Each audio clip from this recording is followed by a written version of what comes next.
El ministerio Puertas de Sion les da una bendición especial. Ministerio donde el Señor quiere que su pueblo sea restaurado. Puertas de Sion, donde todos podemos entrar a la presencia de Dios para ser bendecidos, restaurados, movidos a llevar restauración en nuestras vidas, para alcanzar el oportuno socorro del Dios Altísimo y Todopoderoso. Si quieren comunicarse con este ministerio, al 311-521-2631, flortrujillo@gmail.com. Dios les continúe bendiciendo en este día y siempre.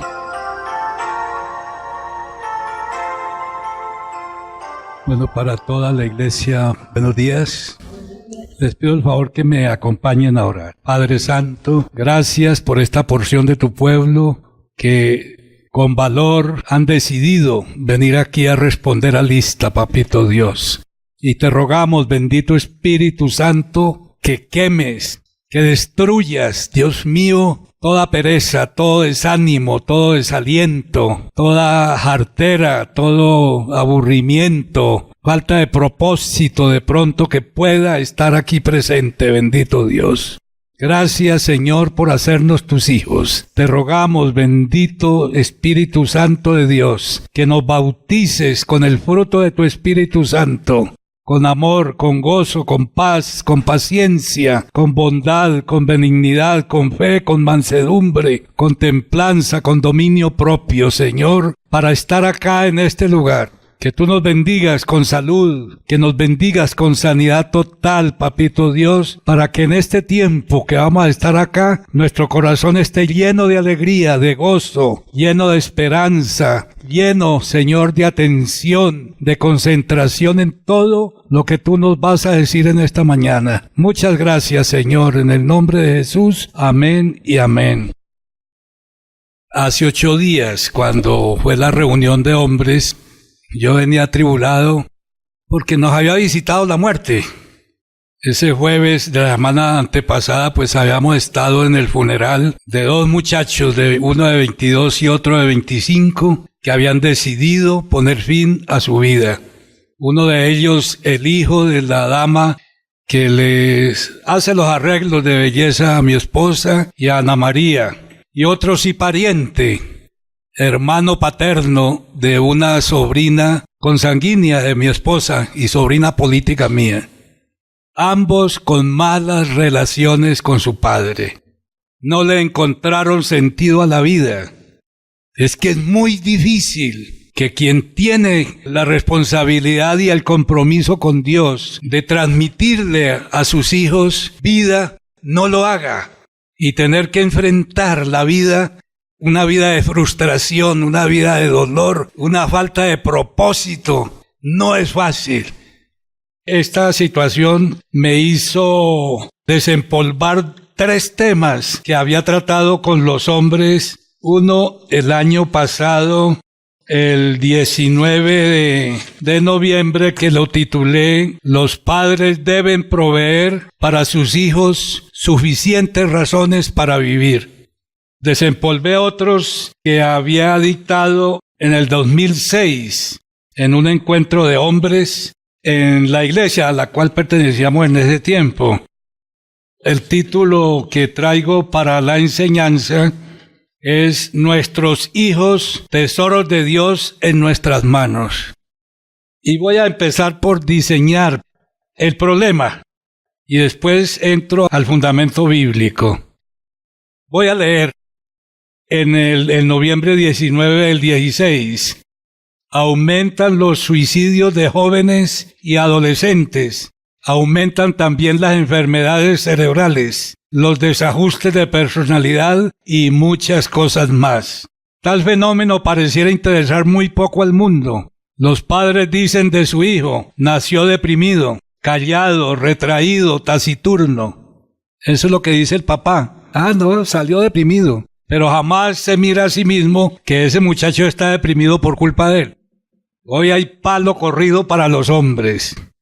Y de pronto puedo usar algunos términos que pueden herir. Pido perdón por adelantado, porque es que el tema es complicado. Entonces dice el papá: lo llevamos al psicólogo y solución no hay. Los jóvenes ya están cansados de la vida y prefieren morir. ¿Por qué? Es la gran pregunta. Es la forma más fácil de salir de la angustia, de superar los absurdos estados de ánimo que los invaden, los acosan o los devoran. Les faltan razones para vivir, para luchar. Han acudido entonces ¿a qué? A la droga, al licor, sexo, soluciones que producen estados de ánimo peores, como el vacío, la depresión, la angustia, la soledad. La única alternativa es el suicidio, piensan. ¿Por qué? Porque les faltan razones para vivir. ¿Y por qué les faltan razones para vivir? Porque no se las dan quienes se las deben dar, los papás. Las razones para vivir significan hechos, ambientes, aportes significativos y constantes de los padres y madres de familia como una razón para vivir, vida de hogar, presencia de los padres, acogida, interés y afecto por ellos, diálogo frecuente, sencillo, amistoso con cada uno de los miembros de la familia. Yo aquí he dicho en la reunión de hombres, el hombre tiene que ser un experto para dialogar. Cuando el hombre no habla en la casa, está hiriendo a la familia. El hombre callado, el hombre pasivo, el hombre indiferente, está hiriendo a su mujer y está hiriendo a sus hijos. Nuestro espíritu y nuestro yo interior requieren sentido definido como un valor o un ambiente que justifica la vida, la existencia que da reposo, que da seguridad y equilibrio. Dice el autor de este artículo, donde yo lo saqué, cuando era niño, al volver del colegio, la primera pregunta para la empleada doméstica era si estaba mamá en casa. Si decía que sí, me volvía el alma al cuerpo. Le encontraba sentido a estar en el hogar. De lo contrario, a buscar en la calle a los amigos, a buscar los pasatiempos y los peligros de la edad. El hogar, la vida de hogar, es esencial para alejar los intentos de suicidio de los hijos, los desajustes de personalidad. Y viene un parrafito supremamente doloroso. Los traumas, el dolor emocional, los abusos, el rechazo de los padres o hermanos, el comportamiento impío y mal ejemplo de los padres, un hogar corrupto, las tristezas, las inseguridades, los complejos, la ira con la que el niño va creciendo, son detonantes o tierra fértil para las enfermedades del cerebro que pueden inducir a un desajuste de personalidad. Ese es el fondo del problema. En agosto del 2006, en una reunión de hombres, en un encuentro de hombres, dije lo siguiente: para nadie es un secreto el complejo problema social y familiar. Las noticias nos alarman. El Tiempo del 25 de marzo de 2006 publica: aumenta el número de universitarios que van al psicólogo, mencionando como motivos para sentarse en el diván la adicción al internet, al sexo y, ojo, comunicación deficiente con sus padres. Vea, produce trastorno de personalidad. La anorexia, la bulimia, maltrato físico. Un psicólogo decía, el muchacho llega hablando de una depresión, pero detrás de eso se descubre una historia de problemas emocionales que vienen desde la infancia.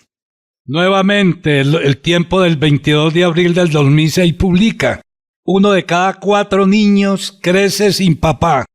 Y como solución propone en esa semana, para esa fecha, la Universidad de La Sabana organizó a través de un diplomado una enseñanza que la tituló A recuperar al padre ausente. En ese diplomado asistió nuestra hija Ana María. Y de ella tomo apartes, del material que ella tiene, tomo apartes, que aquí inserto. Dice, allí se expone, en muchos hogares de Colombia, los papás brillan por su ausencia. La falta del padre afecta la conducta de la persona cuando es adulta y puede conducir a la violencia. Las madres solteras, ojo, madres cabezas de familia, tienden a reemplazar la figura paterna de sus hijos por las comodidades económicas. Entonces les compran los mejores juguetes, el mejor vestido, los mejores zapatos para buscar igualarlos a otros niños que de pronto sí tienen el padre. Pero mire lo que dice. Pero eso aumenta la sensación de vacío en el niño. Ese es el resultado que obtiene. Recuperar la figura paterna es indispensable para encarrilar a la sociedad por un buen rumbo. Una joven madre dice: no quiero que mi niña pase por lo que yo pasé. Es doloroso saber que ni siquiera el paso del tiempo borra la cicatriz. Tremendo. Es decir, a mí me duele, porque yo tuve papá, y buen papá, pero con una condición: era ciego. Y uno ver que su padre era objeto de burlas. Me cuentan quienes presenciaban el asunto, que le decían a mis abuelos maternos: ¿y ustedes van a permitir que su hija se case con ese ciego? ¿Van a permitir eso? No, y siempre era eso, el ciego Santofimio, el ciego Santofimio. No, y él caminaba y claro, se tropezaba, se daba a las paredes. Bueno, por eso dice aquí, una joven madre dice: no quiero que mi niña pase por lo que yo pasé. Es doloroso saber que ni siquiera el paso del tiempo borra la cicatriz de no tener papá. Los especialistas sostienen: la figura del padre es irreemplazable. Ni siquiera es suficiente con repartirse roles. Su compañía, su ejemplo y su respeto son las claves del éxito. Una buena relación con el padre evita el embarazo indeseado en adolescentes. El padre es quien se debe encargar de animar a sus hijos para que enfrenten el mundo adulto, fuera de la casa. Ser buen esposo es una de las claves del éxito para los padres contemporáneos. La figura paterna es de autoridad y no puede ser reemplazada por nadie. Bueno, yo espero que me hayan entendido lo que es la problemática. Más adelante voy a estar haciendo referencia a otras cosas, pero a mí me interesa entrar en las vacunas que pueden impedir el suicidio, la frustración. Yo no conozco que algún miembro de la iglesia se haya suicidado, no tengo esa noticia, pero sí he visto el estado psicótico en que se mueve gran parte del pueblo de Dios.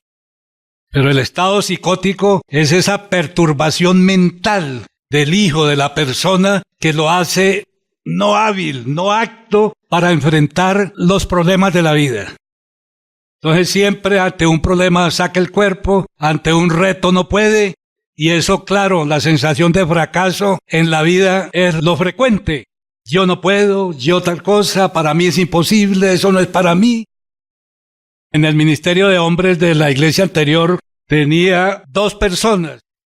Los Roberticos, no un muchacho, un señor de 56 años, me decía: es que mi papá y mi mamá y mis hermanas me convirtieron en el mensajero de la casa. Soltero en la casa, frustrado completamente. Otro señor me decía: tengo un hijo de 42 años en la casa. Ni trabaja, ni se va. Mejor dicho, todos los días el mismo disco. Se levanta. ¿Cómo? Bombril, exacto. Tremendo. Sí, eso es muy complicado. Esa es la realidad de nuestros hijos que no han sido formados para honrar al Señor. Hay un dicho popular: los hijos no nos pertenecen. Y eso es cierto. Los hijos no son nuestros. Son prestaditos. ¿Pero por quién? ¿Quién nos los prestó? Dios. El propósito de Dios es tener una familia para Él.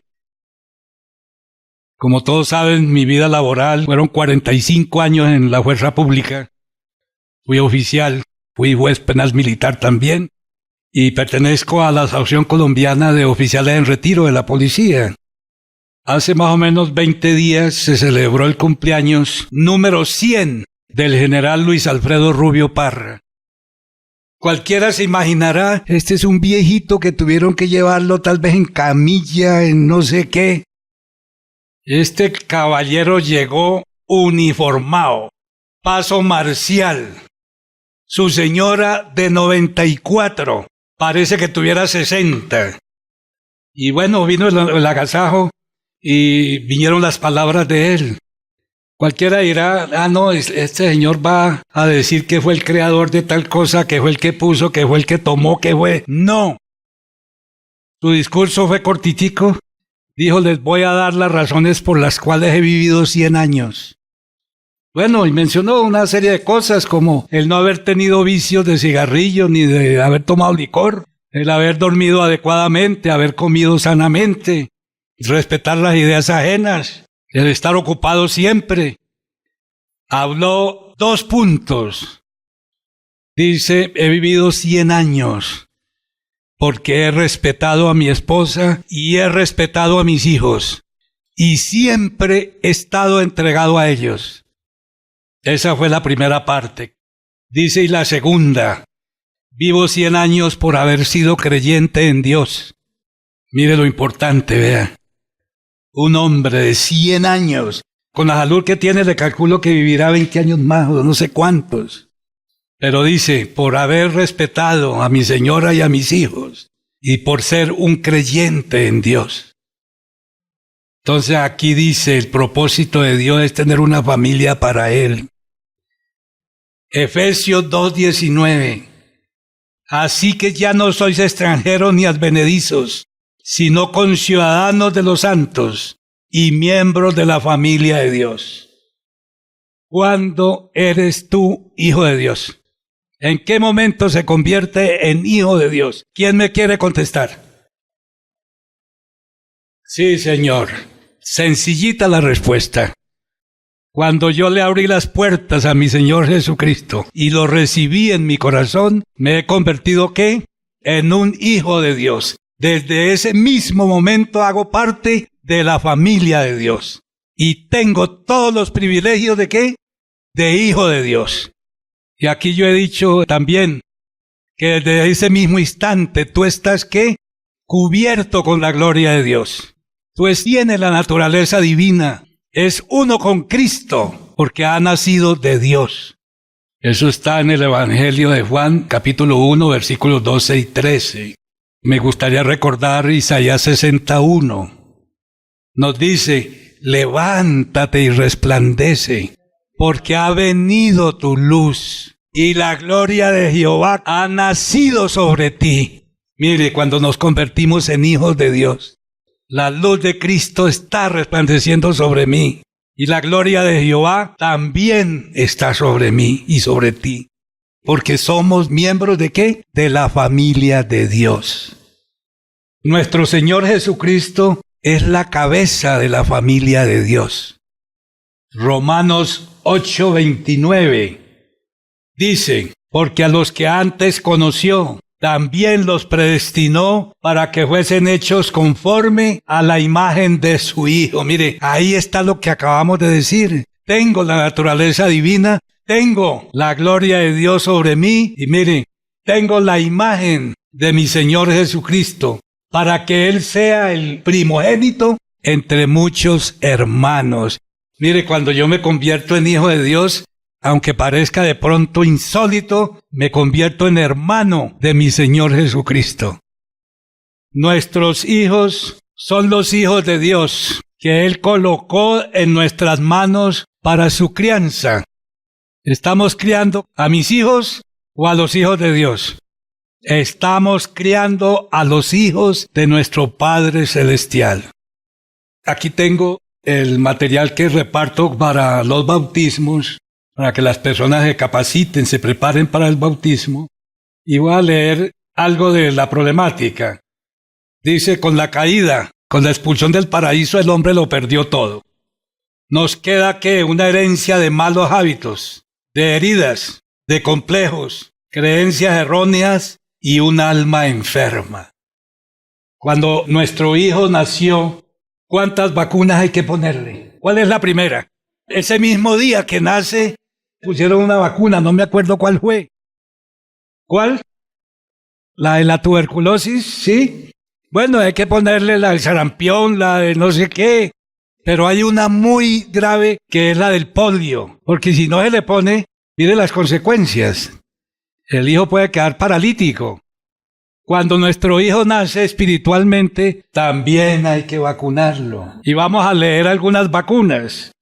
El Señor nos da los protocolos, ese es el término que hoy utilizan para todo, los protocolos.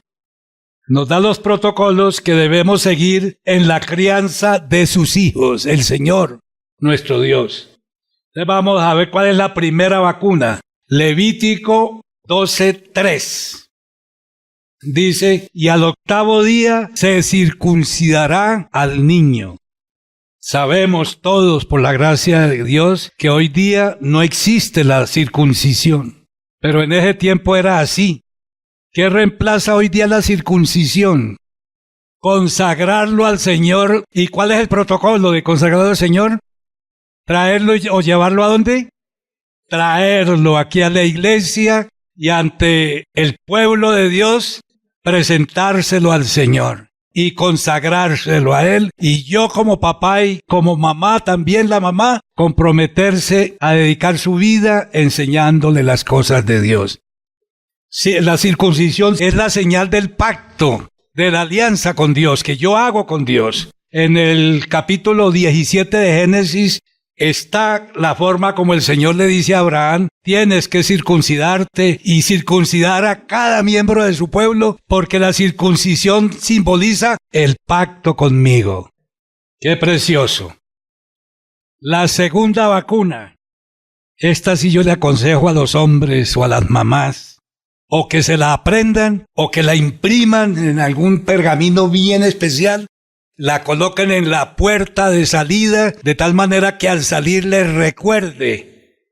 Y es la bendición sacerdotal. Ojo, hombres, la bendición sacerdotal. Está en Números 6, 22 al 27. Hay que aprendérsela, hombres. Yo soy tan feliz con el nietecito que estamos esperando y que nacerá en enero, que cada vez que me encuentro con mi nuera, la saludo, ¿no? Yo la quiero mucho a ella, es una hija más, y le pongo mi mano en su barriguita y le digo, Jehová te bendiga y te guarde. Jehová haga resplandecer su rostro sobre ti y tenga de ti misericordia. Jehová alce sobre ti su rostro y ponga en ti paz. Y el 27, pondrán mi nombre sobre los hijos de Israel y yo los bendeciré. Gabrielito, yo coloco el nombre de Dios sobre ti y Dios te bendecirá. Ay, yo como que siento a ese niño moverse. Esa es la bendición paterna, una vacuna poderosa. Nunca salgan al trabajo o a diligencias sin antes orar esta bendición sacerdotal sobre sus hijos. Una tercera vacuna. El método de enseñanza. Mire, Dios ha provisto todo para nosotros, que nadie puede decir, ¿y yo cómo hago? Claro, tiene que convertirse al Señor, venir aquí a la iglesia a aprender, a que le enseñen todas estas cosas. El método de enseñanza, ¿cuál es? Ese método, esa pedagogía está en Deuteronomio 6, del 4 al 9. Es otra porción que debe estar en alguna parte. Oye Israel, Jehová nuestro Dios, Jehová uno es. Amarás a Jehová tu Dios de todo tu corazón, de toda tu alma y con todas tus fuerzas. Y estas palabras que yo te mando hoy, las repetirás a tus hijos. Hablarás de ellas estando en tu casa y andando por el camino. También hablarás y al acostarte y cuando te levantes. Y las atarás como una señal en tu mano, y estarán como frontales entre tus ojos. ¿Por qué menciona la mano? ¿Qué hacemos con las manos?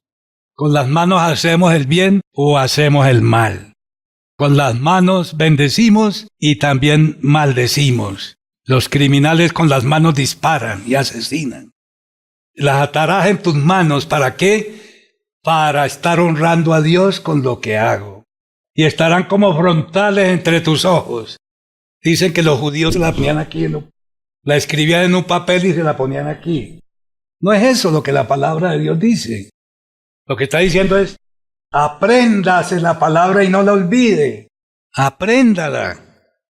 Y las escribirás en los postes de tu casa y en tus puertas. Esto sí, le estaba yo diciendo, escríbala en la puerta. Que el que entre a casa siempre se dé cuenta que nuestra casa honra a Dios. Viene una inyección bastante problemática. Y esto es para los hombres. La cuarta inyección, el gobierno del Padre. Y la copio de la Nueva Traducción Viviente. Cuando el hombre cae y le está leyendo la sentencia al hombre y a la mujer le dice, del 3:17 de Génesis, haré más agudo el dolor de tu embarazo y con dolor darás a luz. Y desearás controlar a tu marido, pero él gobernará sobre ti. Claro, es normal, ¿no? La mujer con ese embarazo tan complicado, con ese parto tan difícil, con tanto dolor, pues normal que le esté reclamando al hombre seguridad, protección. Pero ella dice, desearás controlar a tu marido, le dice el Señor. Pero el Señor le dice, no te preocupes, porque Él gobernará sobre ti. Y ayer me ponía yo a averiguar qué era gobernar. Desafortunadamente este versículo ha sido tomado para convertir a la mujer en lo más bajo. Perdónenme que lo diga, pero la convirtieron en cosa, con el mismo valor de un animal. Los animales no tienen derechos. Lo que están diciendo hoy que los animalitos tienen derechos, no se vayan a equivocar ustedes diciendo que los animales tienen derecho. El único sujeto de derecho es el hombre, el ser humano. Todo lo demás es objeto de derecho. Pero a la mujer, con este versículo, la convirtieron en objeto de derecho. Le quitaron los derechos, hasta el extremo de que en Colombia le dieron los derechos de menor de edad a partir de 1936. Y entonces dijeron, necesita un representante legal. Si es casada la mujer, su representante legal es el esposo. Si no es casada, su representante legal es el papá o su hermano mayor, o un hombre de la familia. Cuando le vinieron a reconocer personería total a la mujer, y eso se lo deben las mujeres al general Rojas Pinilla, en el año 1954, cuando se expide la primera cédula, preciso a la señora del general Rojas Pinilla, Carola Correa de Rojas, fue la primera mujer en Colombia que le fue expedida una cédula. Ahí quedó la mujer a plenitud de los derechos civiles. Y viene a votar por primera vez el 1 de diciembre del año 57, en el plebiscito que aprobó el Frente Nacional. Entonces miren este versículo, cómo ha sido de mal interpretado, de tergiversado. Yo estando en Santa Marta y en Barranquilla y en Montería, en la iglesia, oía cómo líderes de la iglesia trataban tan mal a sus esposas. Uno de ellos le decía, cállese, que usted no puede hablar. Tremendo, en la iglesia también. Cuando hablamos del estado psicótico de los hijos, esto se debe principalmente al gobierno del hombre, que no lo ha ejercido tal como Dios lo diseñó. ¿Qué es gobernar? Establecer las circunstancias en que las personas pueden desarrollar su potencial. ¿Entendemos, hombres, qué significa gobernar en la casa y gobernar sobre su esposa? Facilitarle a ella que desarrolle su potencial. Generar valores que beneficien a la sociedad. ¿Cuál es la sociedad en este caso? La sociedad matrimonial. Adquirir las competencias adecuadas para estudiar. Mire, el gobierno del hombre tiene que permitir que su esposa se capacite. Enseñarla a convivir, dar sentido de pertenencia, eso es gobernar en la casa, a la esposa y a los hijos. Enseñarle valores profundos, No anoté más, eso es muy largo. Pero yo lo que quiero es resaltar la idea de que Dios delegó en el hombre el gobierno de la casa, el gobierno de la familia, para que sea un proveedor. No para que sea un tirano, para que sea un dictador, o para que solamente se siente tinto, grita desde la cama. ¡Desayuno! ¿Qué pasó? Aquí está mi señora, está mi hija. Ellos me pueden decir, usted es un mentiroso, está enseñando lo que usted no hace. Yo me levanto, yo aquí donde ustedes me ven, yo ayudo a lavar la loza, ayudo a barrer, ayudo a trapear. Hago la comida, se la llevo a la cama a veces a mi señora. Entonces, ya paso a la antítesis de todas estas vacunas. Es decir, a lo contrario, desobedecer a Dios o vivir en contravía de los principios y valores que Dios ha establecido trae consecuencias ruinosas en todas las áreas de nuestra vida. No nos engañemos, estimados hermanos, hombres y damas que me escuchan. A Dios no lo podemos engañar, dice la palabra. Que yo tal cosa, que no sé qué, yo allá cualquier mentira digo. Yo no he leído un libro en la Biblia más triste que Lamentaciones. Triste. Estaba Israel en lo más profundo del abismo, y era que no descendía más porque no había cómo descender más. Lamentaciones 2:19 nos dice, levántate, da voces en la noche, al comenzar las vigilias, derrama como agua tu corazón ante la presencia del Señor. Mire, esta es una oración de pronto para un padre o una madre que tenga problemas de rebeldía con sus hijos, problemas de droga, problemas de alcoholismo. Levántate, da voces en la noche, al comenzar las vigilias, derrama como agua tu corazón ante la presencia del Señor. Alza tus manos a Él, implorando la vida de tus pequeños, que desfallecen de hambre en las entradas de todas las calles. En ese momento, Israel no tenía la presencia ni la compañía de Dios. Dios lo había abandonado por completo. Como titulan algunas Biblias ese capítulo 2 de Lamentaciones, dice, las tristezas de Sión vienen de Jehová. Y narra Lamentaciones todo lo que el Señor hace en contra de Israel. Voy a leer algunas cositas ahí. Dice, ¿cómo oscureció el Señor en su furor a la hija de Sión? La hija de Sión es Jerusalén. No le pongamos mística a este término, hija de Sión. Hija de Sión es Jerusalén, sencillamente porque al frente de Jerusalén está el monte de Sión, un monte. Derribó del cielo a la tierra la hermosura de Israel, y no se acordó del estrado de sus pies en el día de su furor. Destruyó el Señor y no perdonó. Destruyó en su furor todas las tiendas de Jacob. Echó por tierra las fortalezas de la hija de Judá. Humilló al reino y humilló a sus príncipes.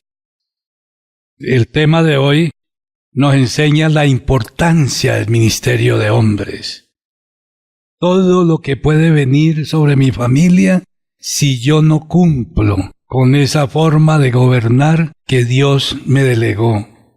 Y yo añado aquí, estamos en tiempos peligrosos y estamos en una generación peligrosa.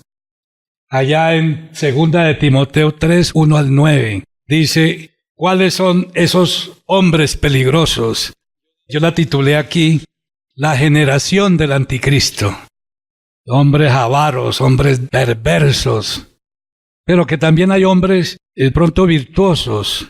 Y hay una discusión entre el Papa y un líder católico aquí de Colombia que llama José Galat, rector de la Universidad de la Gran Colombia.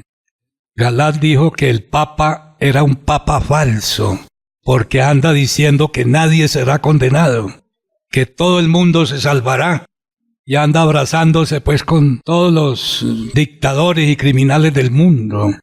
Yo no me preocupé y cambiaba de canal cuando hablaban de él, pero en lo poco que le oí, jamás le oí que hablara de Dios.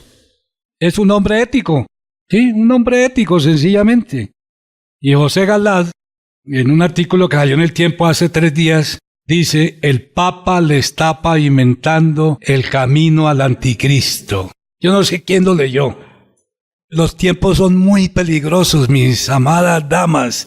No nos descuidemos con nuestros hijos. Lo que tú no hagas en la casa lo va a hacer en la calle Satanás, con las malas compañías. Lo que tú no le enseñas a tus hijos a honrar a Dios, Satanás lo hace en la calle, o lo hace en la televisión, o en las revistas, o en los periódicos. Entonces, hay una generación de hombres perversos. Ahí lo narra 2 Timoteo 1-9, y yo la he llamado la generación del anticristo. Satanás está preparando la venida del anticristo. Y en 2 Tesalonicenses capítulo 2, del 1 al 12 más o menos, está lo que es el anticristo y la gran apostasía. Y de este capítulo solo me interesa mencionar 2 versículos que tienen que ver con nosotros. Dice el anticristo y la gran apostasía. Y aquí en el versículo 7, y ahora vosotros sabéis, vosotros somos nosotros. Ahora vosotros sabéis lo que lo detiene. ¿Quién detiene al anticristo? ¿Por qué no ha aparecido? A fin de que a su debido tiempo se manifieste. Hay alguien que lo está deteniendo. ¿Quién es? El Espíritu Santo de la mano de la iglesia. Vea, el Espíritu Santo de la mano de la iglesia. Dice, porque ya está en acción el misterio de la iniquidad. Solo que hay quien al presente lo detiene hasta que él a su vez se ha quitado de en medio. Y este versículo nos habla del arrebatamiento de la iglesia. Cuando nuestro Señor Jesucristo venga por su pueblo, también sacará al Espíritu Santo de la tierra. Saldrá. Y yo le pregunto a ustedes, ¿en qué bando estarán nuestros hijos? ¿O van a estar? ¿En cuál bando van a estar nuestros hijos? ¿O en cuál quiere que esté tu hijo? ¿En el bando de Dios o en el bando de Satanás? Y hay otro versículo, mire, esos dos versículos me interesa que ustedes los conozcan, porque nos habla quién está deteniendo al anticristo y a Satanás. No, el Espíritu Santo de la mano de la iglesia, o la iglesia de la mano del Espíritu Santo. Están deteniendo con las oraciones la presencia del anticristo. Pero como la maldad está creciendo, a borbotones, a ríos de maldad, pues llegará el momento en que esto se desborde. Y entonces vendrá el arrebatamiento de la iglesia y el Espíritu Santo será quitado de la tierra. ¡Ay de los que allí se queden! Comienza el gobierno del anticristo y la gran tribulación. ¿Nos vamos y dejamos de nuestra familia a alguien? Duro. El versículo 9 dice, el inicuo, cuyo advenimiento es por obra de Satanás, con gran poder y señales y prodigios mentirosos. Y aquí es donde muchos tratadistas, y me identifico con ellos, han dicho, Satanás como es un imitador de las cosas de Dios, nuestro Señor Jesucristo, nuestro Salvador, se hizo hombre. Satanás también se hará hombre. Y aquí está, inicuo cuyo advenimiento es por obra de Satanás. En Apocalipsis al anticristo se le llama la bestia. Entonces habla de que la bestia se le verá saliendo del mar Mediterráneo. Es decir, me cuesta explicar esto porque no sé, como nuestro Señor Jesucristo, cuando inició su ministerio, tenía 30 años, es decir, no lo inició hasta llegar a la mayoría de edad. Entonces cuando sale allá de Nazaret, entonces no sé, es decir, cuando sale el anticristo del mar Mediterráneo, si se asimilará a la aparición de nuestro Señor Jesucristo, cuando ya tenía este hombre 30 años o 20 o la mayoría de edad que hoy se exija. Pero lo cierto es que la palabra dice que se le verá salir de allá. Quiero que nos pongamos de pie y hagamos esta oración. Bueno, le voy a pedir a Yesid, él tiene una oración para hacerla de paternidad, pero sé igualmente que hay muchos papás aquí que no tuvieron la bendición de un papá. Hay mamás aquí solteras que les ha tocado hacer la carga de los dos. Hay una gracia en la iglesia de Cristo, hay una redención. Por eso es que somos cristianos, ¿cierto? Porque el Señor dice que Él es padre de huérfanos y defensor de viudas. Entonces, Jessy como padre y con la autoridad que el Señor le ha dado a Él va a orar. Y usted si es hijo, necesitamos una bendición. Y sé que hay hombres aquí aún que han luchado con trabajo, con salud, porque les faltó la bendición de un padre.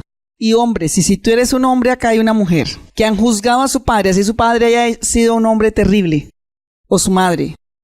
Hay una ley de bendición y una ley de maldición. El hecho de que tú hayas juzgado abrió una puerta de maldición en tu vida, que es lo que ha estado diciendo Jessy esta mañana. Hay una orden, hay unas vacunas espirituales. Entonces vas a pedirle perdón al Señor. Vas a pedirle perdón al Señor porque un día juzgaste a tu padre, menospreciaste, te avergonzaste, juzgaste a tu madre, y esa fue la puerta abierta con que Satanás te ha llevado a maldición y a que tú repitas psicológicamente el modelo. Entonces vamos a cerrar eso primero. Mire, hay vidas, si estás luchando con hijos rebeldes, es porque tú hiciste un juicio, porque un día juzgaste a tu padre y a tu madre. Y eso fue la puerta abierta donde esos demonios que se llaman iniquidad, que se llaman maldición, han venido a tomar un derecho. Juzgaste a tu padre porque no trabajaba, porque no te daba, hoy en día estás en esa condición. Vamos a cerrarle esa puerta al infierno y al enemigo, para que la bendición que se vaya a dar tenga autoridad y tenga derechos, porque tiene que ver con el orden de la palabra, con la legalidad de Dios. ¿Cierto? Y necesitamos vivir en la bendición porque fuimos llamados a hacer bendición y a llevar bendición. Entonces vamos a tomar ese tiempo, vamos a permitir que la oración que va a decir aquí Jessy alcance. Y tú perdonas como padre. Padre bendito, Padre celestial, gracias por esta porción de tu pueblo que se encuentra acá en el lugar de tu bendición, Papito Dios. Yo coloco sobre todos los aquí presentes que fueron víctimas y que aún hoy son víctimas porque no recibieron esa bendición paterna. Por lo tanto, hay vacíos en sus vidas. Yo los coloco delante de ti, Señor mío, a todas estas damas, a todos estos hombres, niños, jóvenes, y en el nombre de mi Señor Jesucristo, yo coloco el nombre de mi Señor en sus corazones, para que tú los bendigas, Papito Dios. Y yo, simbolizando al Padre, declaro perdón sobre la vida de cada uno de ellos. Declaro perdón sobre la vida de cada uno de ellos, y por ese vacío en sus vidas han hecho daño a otras personas, o se han hecho daño ellos mismos, o han hecho daño en sus hogares, en sus familias. Declaro el perdón de Dios sobre sus vidas. Declaro el perdón de Dios sobre sus vidas.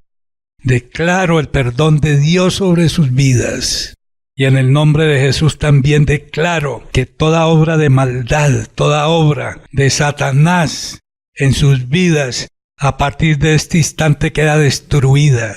Queda arrasada, porque ellos están cubiertos con la sangre de nuestro Señor Jesucristo derramada en la cruz.